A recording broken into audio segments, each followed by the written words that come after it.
Welcome back to Movie Recaps. Today I will show you a horror film from 2013, based on a true story, titled The Conjuring. Spoilers ahead. Watch out and take care. Annabelle is a doll connected to a demonic spirit, lying to two girls that it's possessed by a 7-year-old girl. The Warrens are interviewing them for their archives and to find out more about the problem with Annabelle. They tell them that the doll didn't do much at first, but then started moving around from room to room. One day it left a note for them, which scared them enough to throw her away. Unfortunately, it came back to their apartment in the middle of the night. So they called the Warrens to help them. The two of them are seen showing the footage from the interview at a seminar. They take questions from the audience and a man asks them what they call themselves. The husband says that they are demonologists, paranormal researchers, ghost hunters, and the wife tells the audience that they prefer to be called Ed and Lorraine. They've dealt with thousands of cases over their careers, but the one you are going to see today is so malevolent, they've kept it locked away until now. The year is 1971, the place, Harrisville in Rhode Island. A family arrives in their new home. The young ones are more excited than the eldest daughter. Roger and Carolyn think her behavior is just part of being the first child. Their dog is probably least excited about the new house, since it refuses to even enter it. Later, the family is seen moving their things inside the house and unpacking them slowly. Cindy takes a wind chime up to their porch and calls out to April to come back inside. April wants to show her the music box that she's found in the yard. That night the girls are playing hide and clap in the house. Two of them run off, leaving Christine to search for them blindfolded. They clap their hands so that she can find them. She asks for a second clap. Cindy cheats and doesn't clap, so Christine enters the closet and finds Nancy, who manages to break something. When Roger comes inside to check what it was, he finds a boarded up cellar. He lights a match and goes down the long stairway. He finds a lot of old stuff in the cellar, and when he comes back he tells the girls not to go down there.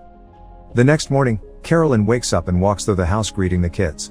Andrea tells her that there was an awful smell in her room. She walks downstairs and sees that the clock has stopped at 3. Carolyn finds Roger in the cellar, setting up a light. She has no idea what they'll do with the stuff that's in there. He thinks that there might be some antiques worth a lot of money. Roger stays down there to get the furnace working and Carolyn goes to make coffee. Another clock can be seen stopped at the same time. April looks for their dog, so she tells her to search outside. In a few moments, the parents hear April scream outside and run over to her. They find the dog dead. Meanwhile, Ed shows a reporter inside the room with their collection of things that have been taken from cases they have worked on. The reporter asks him if it's safe to have it all there than to have it destroyed, but Ed tells him that sometimes it's better to keep those things in one piece so they can contain what might be inside of them. He wants to see the Annabelle doll and Ed takes him to her. What stops the entities attached to the things from latching onto them, the reporter asks. Ed says that they have to take great precautions. Suddenly, there's a crack in the room. Ed finds that his daughter Judy has sneaked in. He scolds her, reminding her that she is forbidden to go inside the room. Later, the girl is with Lorraine and Ed walks in to bring her some coffee. They send Judy down for dinner and talk about the reporter. Lorraine can see that Ed is thinking about an incident that happened a while ago and tells him no to blame himself about it anymore. Back at the farmhouse, the girls are sleeping in their rooms and Christine feels like someone is grabbing her foot. Roger wakes up at his desk. He hears something in the house and follows it to the kitchen. The window is open, so it looks like it was just the draft. He hears something on the second floor and finds Andrea on the stairs, who tells him that Cindy is in her room, sleepwalking. They see the girl banging her head on the wardrobe. They don't wake her and take her back to bed. The next day, Roger tells Carolyn about it and she's worried about what they can do about the sleepwalking. He notices that she has another bruise on her, but she has no idea where she got it. He tells her to see a doctor. When Roger walks out of the door, he hears a bird slam into the house and die. Carolyn sends the girls to school and checks on April, who is talking to someone in her room that isn't there. She says that she's talking to Rory, her new friend, then gives her the music box she found and tells her that to see him she has to play the music box. When the music stops, she'll see him in the mirror standing behind her. Carolyn gets really invested in the game and thinks she sees something in the mirror, and when the music stops, April scares her. She begs her mom to play hide and clap with her. The mom counts down, then goes to look for April. She hears the first clap and follows it. The clock chimes and she asks for the second clap, getting to Andrea's room. She asks for April and the wardrobe door opens. Carolyn asks for the third clap and gets one from the wardrobe. She goes toward it and can hear breathing, but suddenly hears the girl running outside of the room. April walks in and Carolyn is confused about what just happened. That night, Roger comes home and he gets a call for a job. They go to bed. Christine is sleeping when something grabs her leg and drags her down the bed. She sees that her sister is sleeping in the other bed and then peeks under her own bed. The bedroom door creaks and the girl sees something next to it, so she wakes her sister and asks her if she sees the person behind the door, looking right at them. Nancy goes to check, but still sees nothing, while Christine tells her that it's standing right behind her. Suddenly, the door slams and Christine screams, prompting the parents to barge into the room. They ask what happened and she tells them, but they see no one. She says that it talked to her, saying it wants her family dead. Sometime later, Carolyn can be seen taking some supplements. She's covered in bruises. Then, she folds the laundry and hears clapping in the house, thinking it's the girls. She goes to check on them, but all of them are sleeping. When she checks on April, suddenly children's laughter can be heard and the photos all drop from the walls. Carolyn goes downstairs and the clock chimes 3 times, while she looks around. She hears clapping again and goes to investigate, when suddenly the piano in the basement starts playing. Carolyn goes inside and tells whoever is down there that she'll lock the door, then she turns around and the door shuts in her face, sending her hurling down the stairs. A ball falls from the neighboring wall and when she climbs up the stairs, the light bulb shatters. Carolyn strikes a match, when someone asks her if she wants to play hide and clap, then claps next to her. In the meantime, Cindy is in Andrea's room banging her head on the wardrobe again. Andrea gets her to the bed. Suddenly, the banging noise continues and Andrea walks up to the wardrobe. Cindy wakes when Andrea opens the door. A creature appears on top of the wardrobe and jumps on the girl. Roger comes home and hears screaming from inside the house. He gets Carolyn out of the cellar and then goes up to Andrea's room. She's screaming on the floor. The Warrens are giving another lecture on demonic possession and exorcism. Ed says that he's not authorized to perform exorcisms, but he's observed many. Next, he explains the stages of demonic activity, infestation, oppression and possession. Carolyn attends the lecture, then she meets with the Warrens outside asking them to come to her house and investigate it, because she's afraid for her daughters. Lorraine agrees. Later, the Warrens are seen arriving at the farmhouse. Carolyn opens the door for them. Roger greets them, then they meet the kids. Carolyn explains that they all sleep in the living room because the girls feel safer and that the house is always cold. She tells them that there's an awful smell like rotting meat that moves around the house. Ed explains that something like that could mean demonic activity. He checks the locked door behind him and Roger tells him that if they don't keep it like that it will bang in sets of 3s all night until dawn. Ed says that might be meant as an insult to the Holy Trinity. Carolyn also tells them that the clocks keep stopping every night at 3 a.m. They even stopped hanging the photos up, because something kept knocking them down. Carolyn tells them that the wardrobe was there when they moved in and that the cellar has many things that were there as well. Lorraine asks to see the cellar. Once there, she senses that something awful happened there. Later, Ed sits down to interview the couple. He asks why they don't move out, but all of their money are tied into the house and they have nowhere to go. Ed records the interview, with Carolyn starting to explain what had been happening in the house. Lorraine talks to April about Rory. The girl says that he's always sad, probably because something bad had happened to him. She gives Lorraine the box so she can see Rory. The music plays as she looks at the mirror. Lorraine sees the boy. Then she walks out to the giant tree next to the lake and Ed joins her. She turns around and sees someone hanging over Ed's head and she almost faints. Roger and Carolyn explain that they don't know who lived there before. Ed and Lorraine tell them that their house needs an exorcism, but that the entity has already latched onto them. Lorraine has seen it and it was following the family everywhere, feeding of them. She tells Carolyn and Roger that there are a lot of spirits there, but that entity is the worst one. Performing an exorcism is a complicated process that takes a long time and requires a lot of evidence which they will have to acquire. As the Warrens leave they tell Roger and Carolyn to baptize their daughters for a little protection. Ed tells them that they'll have someone research the property to see what they're up against. Back home, Judy gives Lorraine a locket with her picture in it and tells her that she misses her and her dad. Later, Ed tells her that Carolyn's voice didn't record and plays the tape for her. Lorraine then tells him what she learned about the house and who built it in 1863.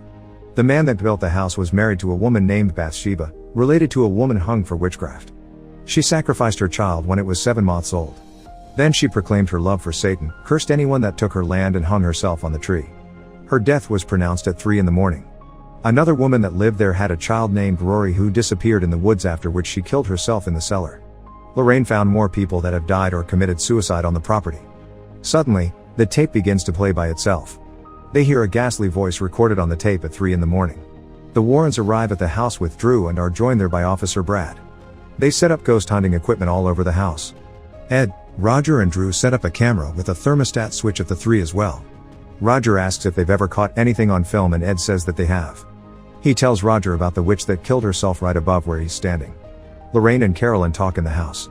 She tells her about what the witch had done and that killing their baby was the way that witches believed they would get closer to Satan. Drew shows Andrea how an UV light works, then Ed comes in. A door creaks open and everyone is on standby, when Brad comes out of the toilet. That night, Ed and Drew check the equipment. Then Ed puts crosses and holy water around the house to piss off the entities. Suddenly, the same door creaks open again. The camera snaps a photo. Ed gets the camera, then goes down to the cellar with Lorraine and Brad. They ask for the entity to communicate with them. Ed looks though and records the sounds of the cellar. Lorraine feels sick and says that there is definitely something there. They leave the basement and suddenly the door slams shut, scaring Brad. Drew makes fun of him about that later, but he says he believes the clock which doesn't stop at 3:07. The next day, everyone is having pancakes for breakfast and Roger promises to take the girls out for ice cream later. Carolyn will stay and rest. She tells Ed that they all feel much safer with him and his team around. Later, Lorraine and Ed enjoy the fresh air and talk about the family. Lorraine really wants to help them. Suddenly, a storm begins to brew and the wind moves one of the sheets Lorraine is folding, revealing an entity. She sees it in the house again, where Carolyn is sleeping. Another bruise appears on her arm and the malevolent entity shows up above her, vomiting in her mouth. Lorraine goes after Carolyn, but she doesn't open the bathroom door for her, then lies that nothing happened.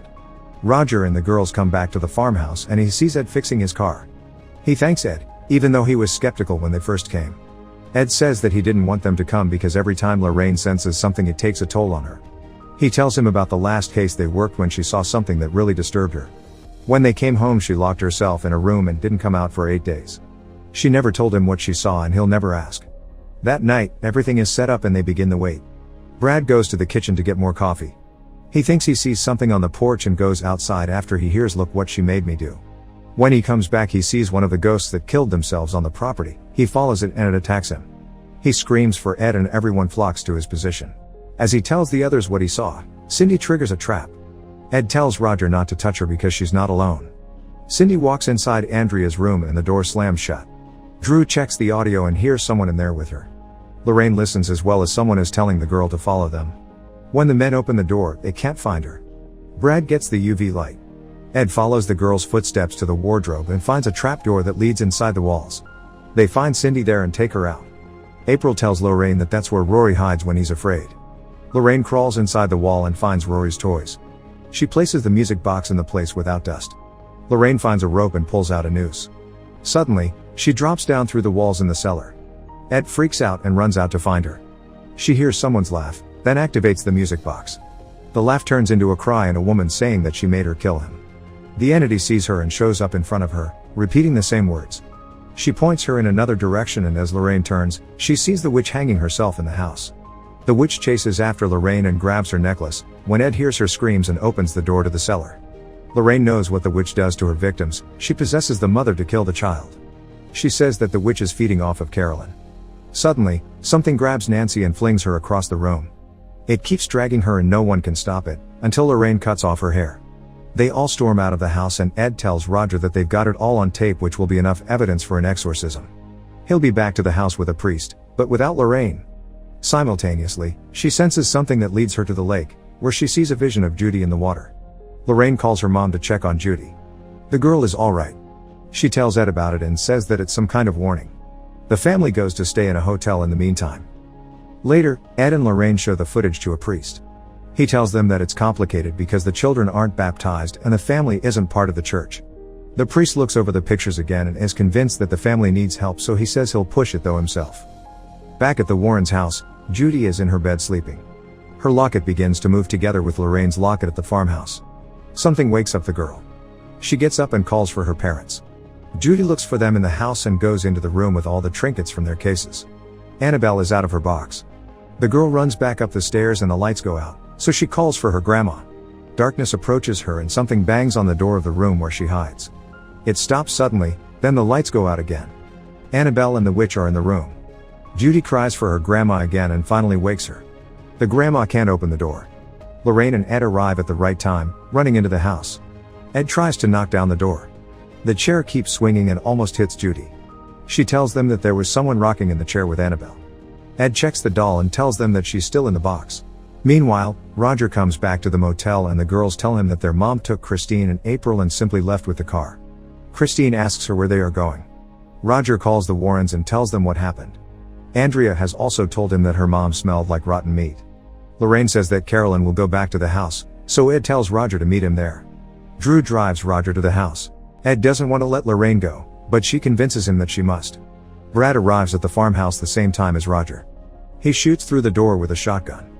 They find Carolyn in the cellar wanting to kill Christine. They manage to subdue her, but April disappears as they drag the mother away to take her to the priest for an exorcism. They start bringing Carolyn out and Lorraine tells them that the witch won't let her leave the house. If they take her out, she'll kill her. The witch drags Carolyn back to the cellar. Drew leaves Christine in the van and runs back to the house to find April. The rest are with Carolyn in the cellar. She bites off a chunk from Brad's face, then they grab and restrain her. Ed needs to do the exorcism because Carolyn is running out of time, but he wants Lorraine to leave. She doesn't listen to him and gets the Bible from their van. Drew can't find April anywhere. Lorraine gets back and Ed starts reading from the Bible, then sprays Carolyn with holy water. She screams, making the entire cellar shake. Birds begin to attack the van and the house. The exorcism continues regardless, as Drew looks for April. He hears something under the kitchen floor and begins to break it open. Meanwhile, Carolyn spits blood and Roger wants them to stop, but Lorraine tells him that they're now fighting for her soul. Ed commands the entity to reveal itself. It screams and the entire house shakes, then it suddenly stops. The chair begins to levitate and Ed continues to read. Then Ed commands the entity to put her down. It tries to drop a cupboard on him, but he dodges it and tells the others to hold her still. Roger tells the entity to let Carolyn go, but it turns to him saying that she's already gone and that they will all die. Simultaneously, Drew finds April under the house and tells everyone. Carolyn hears him and goes after the girl. They all chase after Carolyn, but she finds the kid first. Suddenly, Ed calls the witch by her name and gets her attention, then orders her back to hell. Meanwhile, Lorraine speaks to Carolyn directly, telling her not to hurt her child. Carolyn vomits out the witch. They take her out in the sun and the family happily reunites. April approaches Lorraine and gives her the locket back. The Warrens come back to their home and Ed goes to the room to place the music box there. Lorraine tells him that the Vatican had approved the exorcism. They close the door and the music box starts playing. Make sure to subscribe and turn on notifications so you can watch more videos like this. Thanks for watching.